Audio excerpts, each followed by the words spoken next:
నా పేరు సంతోష్. నేను నంగసాపూర్ గ్రామ యువకుడిని. అయితే ఇక్కడ 10 సంవత్సరాల క్రితం శ్రీ పడాల విఠల్ గౌడ్ మహారాజ్ గారు ఇక్కడ పాదరసలింగ దేవాలయాన్ని ప్రతిష్ఠించడం జరిగింది. ఇక్కడ అంగసాపూర్ గ్రామాన్ని మన దేశం మొత్తం మీదట దక్షిణ కాశీగా పిలువబడుతుంది.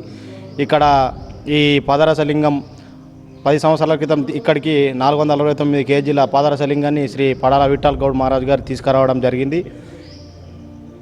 విఠల్ గౌడ్ మహారాజ్ గారు తీసుకొచ్చి ఇప్పుడు సామాన్య ప్రజలు ఉత్తర కాశీకి వెళ్ళాలంటే వెళ్ళలేని పరిస్థితి. అలాంటిది వట్టి సామాన్యుడు ఇక్కడికి వచ్చి ఈ పాదరసలింగ దేవాలయాన్ని దర్శించుకోవడం జరుగుతుంది ప్రతి సామాన్యుడు. అలాగే ఇంత పెద్ద లింగాన్ని తీసుకొచ్చిన విఠల్ గౌడ్ మహారాజ్ గారు ఇక్కడ లేకున్నా కూడా వారి కొడుకు శ్రీ పడాల జగతి గౌడ్ మహారాజ్ గారు ఇక్కడ ప్రస్తుతం ఈ గుడిని నడపడం జరుగుతుంది.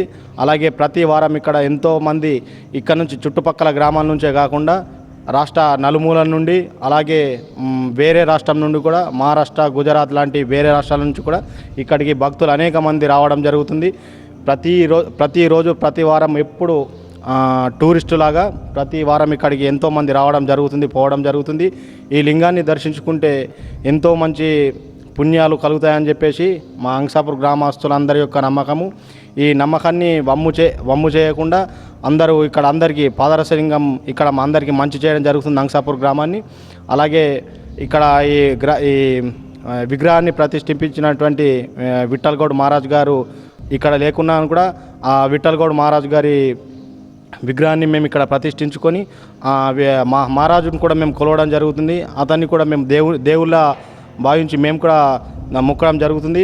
అలాగే ఈ లింగము కాకుండా ఇక్కడ మాకు ప్రతి శనివారం ఇక్కడ భక్తి శ్రద్ధలతో కొలుస్తాం ఇక్కడ మేము.